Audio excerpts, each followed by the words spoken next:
Hello, it's me, Reed. Hi there, I'm Jennifer. Welcome to another listening practice. We're doing Psalm 44.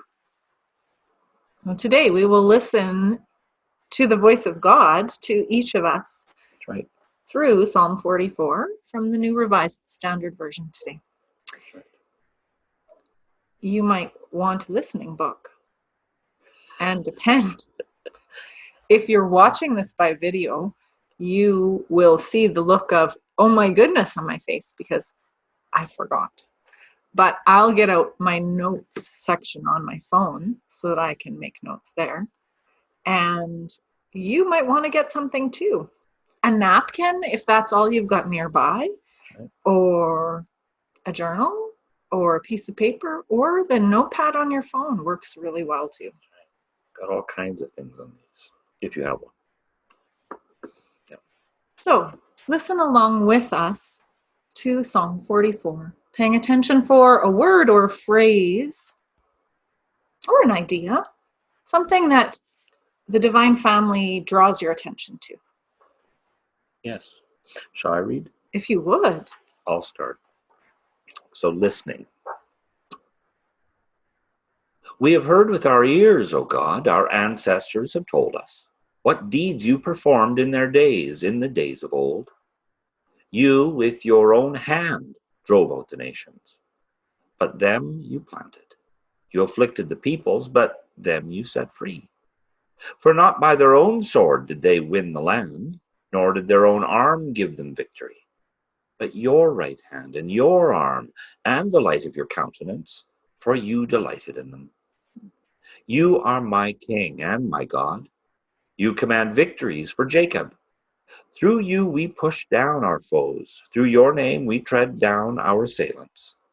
For not in my bow do I trust, nor can my sword save me. But you have saved us from our foes, and have put to confusion those who hate us. In God we have boasted continually, and we will give thanks to your name forever. For me, the pieces that jump out today are the words light and delight. So there's this sense of, we've heard the stories from before, God, of all the stuff that happened, all the ways that you made your face shine on the people in the past. But what about us? So there's been all this light and delight in the past, and we ask God to be engaged with us right now. We ask the Divine Family to be part of our lives right now. So light and delight are the words that jump out, and the arc of the story that the psalm is telling us. Right. That part where it says, not in my bow do I trust, that sort of like in my own powers. That I may be clever, I may have good arguments, I may be very strong or something, but it isn't my own. It's not me that wins these battles, at least not in a meaningful sense. And that's just sort of, that stuck out to me. That the psalmist was talking about that it may look like it was my bow and my sword, but it really wasn't me. There's no reason why I should win over someone else. And so that's what stuck out. I wonder what stands out to you. Is there something that catches your attention or stirs something inside that needs to be brought to the surface? We're going to listen again, our second reading.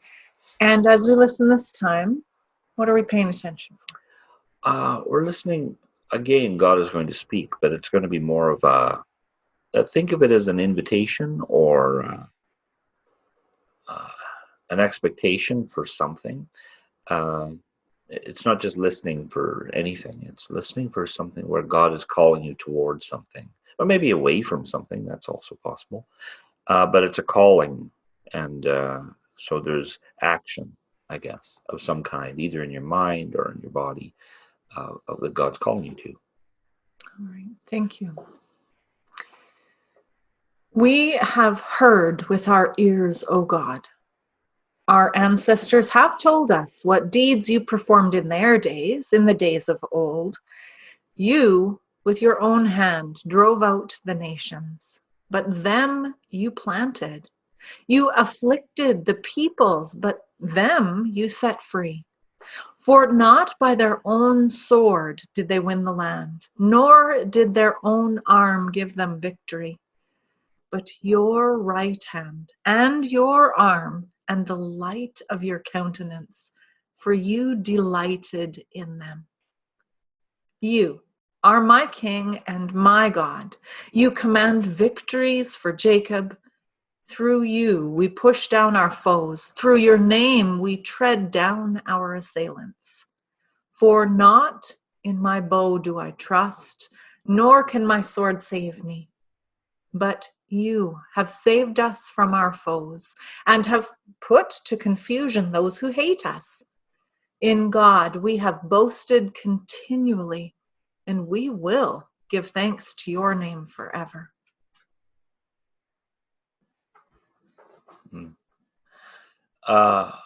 I think for me it was a